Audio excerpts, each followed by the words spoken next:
ನಮಸ್ತೆ sir. So ಇದೇ ಜಮೀನು ನೋಡಿ, ಇದೇ ಎಂಟ್ರಿ ಮೇನ್ ರೋಡ್ಗೆ ಇದೆ.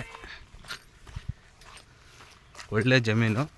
ಸದ್ಯಕ್ಕೆ ವ್ಯವಸಾಯ ಮಾಡ್ತಿಲ್ಲ, ಕೆಂಪು ಮಣ್ಣಿದೆ. 3 ಎಕರೆ ಜಮೀನಿದೆ, ನೀವು ನೋಡ್ಬೋದು. ಫುಲ್ ಪ್ಲಾಟು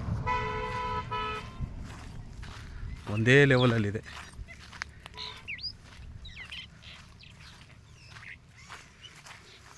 ನೋಡ್ಬೋದು. ಇದು ಲ್ಯಾಂಡ್ ಬಂದು ಹನೂರು ಹತ್ರ ಇರೋದು. ಸೊ ನಿಮಗೆ ಹನೂರು ಟೌನಿಂದ ನಿಮಗೆ ಅರೌಂಡ್ 5 ಕಿಲೋಮೀಟ್ರ್ ಆಗುತ್ತೆ. ತುಂಬ ಚೆನ್ನಾಗಿದೆ, ಒಳ್ಳೆ ಲ್ಯಾಂಡು, ಜನರಲ್ ಪ್ರಾಪರ್ಟಿ. ಸೊ ಬೆಂಗಳೂರಿಂದ ತೊಗೊಂಡ್ರೆ ನಿಮಗೆ ಅರೌಂಡ್ 150 ಕಿಲೋಮೀಟ್ರ್ ಆಗುತ್ತೆ. ಮೈಸೂರಿಂದ ನಿಮಗೊಂದು 75 ಆಗುತ್ತೆ. ಸೊ ಬೋರ್ವೆಲ್ ಇದೆ, ಒಂದು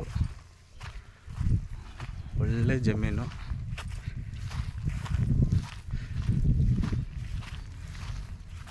ನೋಡಿ, ಇಂಟ್ರೆಸ್ಟೆಡ್ ಇದ್ದವರು ಕಾಲ್ ಮಾಡ್ಬೋದು. ಡಿಸ್ಕ್ರಿಪ್ಷನಲ್ಲಿ ಡೀಟೇಲ್ಸ್ ಹಾಕಿರ್ತೀನಿ.